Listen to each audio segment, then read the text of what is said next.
All right, good morning, guys.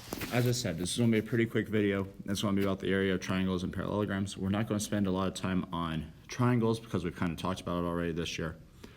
But I will also have these notes posted if you just need to copy it down and you just want to listen to it the first time, or you can pause it and go from wherever you need if you need extra time to write this down. All right, so today we're going to talk about area of triangles and parallelograms. All right, our essential question with this is how do we find the area of a parallelogram? All right, first just to review the area for a triangle. All right, we find that using area equals either 1/2 base times height, or area equals base times height divided by 2. All right, either one of those formulas will work. Just use whichever one that you thought was easier when we did triangles. All right, so we're going to do one quick example of that. Example A, we're just going to find the area of the triangle that's down below. All right, so this side's going to be 7. This side's going to be 6. That side's going to be 15. All right, and we have a dotted side coming down here to make a right angle. And that side is going to be 4.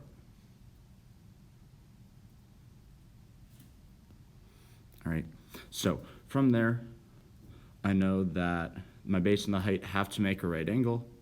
So I know 7 has to be my base and 4 has to be my height. So I plug that into my formula. I would get area equals 1/2 times 4 times 7. Or I would get 4 times 7 divided by 2. You're going to get the same thing either way. For mine, 1/2 times 4 is 2, times 7 is 14. If there were units there like centimeters and meters, we put meters squared or centimeters squared. For this one right here, I don't have anything, so I'm just going to put units squared because I don't know what the units are. All right, and that's all we're going to spend time on triangles today because, as I said, we kind of talked about them earlier in the semester already. All right, now the new thing for today is area of parallelograms. All right, and the cool thing is that since a rectangle, rhombus, and square are all parallelograms as well, you can use these formulas for there. So you don't have to remember things such as the area of a rectangle is length times width, or the area of a square is the side squared. If you would like to still use those, you can. There's nothing wrong with using those. I just wanted to give you one formula for all of them. All right, so for a parallelogram, our area formula here is area equals base times height. Once again, just like a triangle, the base and the height have to make a right angle. All right, and we kind of talked about that yesterday a little bit too. But they must make a right angle. All right, if they don't make a right angle, that means one of them is not your base and one of them is not your height. They have to make a right angle. All right, so we're going to do 3 examples with that, and that's going to be it for the notes in this video. All right, first one we're going to look at, all right, example B, we're just going to look at more of a normal parallelogram.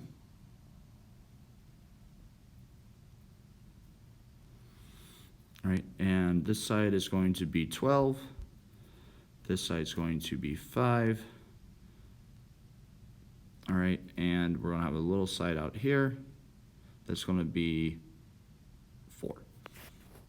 All right, so once again, my area formula, if we go back up there, and my area formula is just base times height. All right, in this case, my base is 12 and my height is 4, all right, because I have that right angle right here.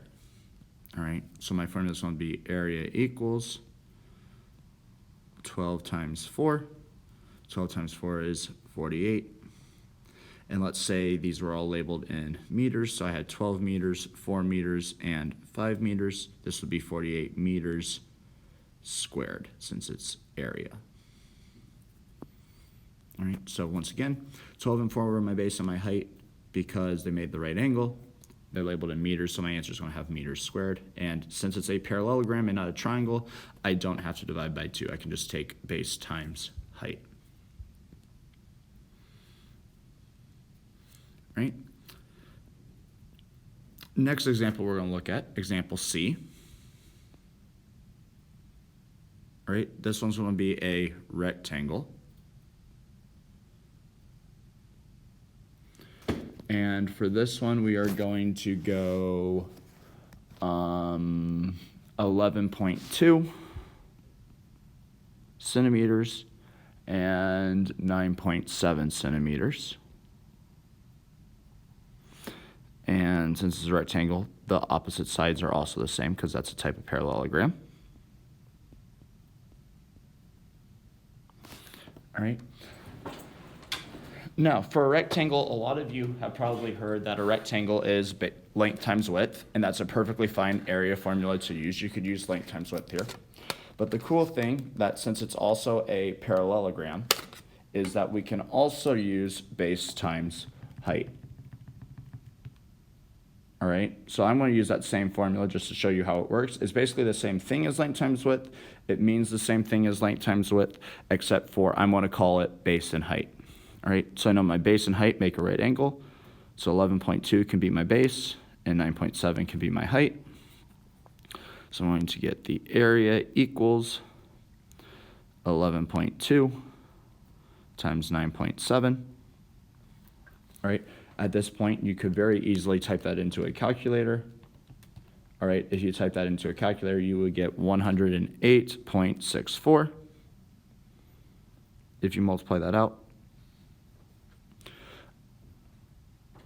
All right, since units were centimeters, we're going to make that centimeters squared. And that's going to be my answer.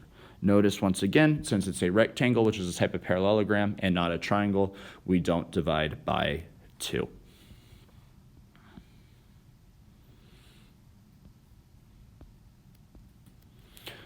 All right. Last one that we're going to look at today for your notes, all right, is a square. All right. Now, a square has all sides congruent. So if I say this side is 2.2 miles, all right, we know all the other sides are 2.2 miles. All right. Specifically, the one I care about might be this one. All right. Since those sides make a right angle, once again, I have my base and my height there. All right, that make that right angle. So my area formula is going to be 2.2 times 2.2. All right. A lot of you may have heard that the area of a square is the side squared. All right. The reason that works is because we have 2.2 times itself, which would be the same thing as 2.2 squared. So if that is the formula you would prefer to use, you can use that formula. I am not stopping you. I'm just trying to make it so you have one formula. Remember, if you use base and height. So it's up to you which formula you use. All right, whichever one makes more sense and is easier and you're more comfortable with. All right. If we take 2.2 squared, or 2.2 times 2.2, we end up getting 4.84. Right, our units was miles and its area, so it would be 4.84 miles squared. All right. If you have any questions, feel free to email me or let you know, and I will try to get back to them as quickly as I can.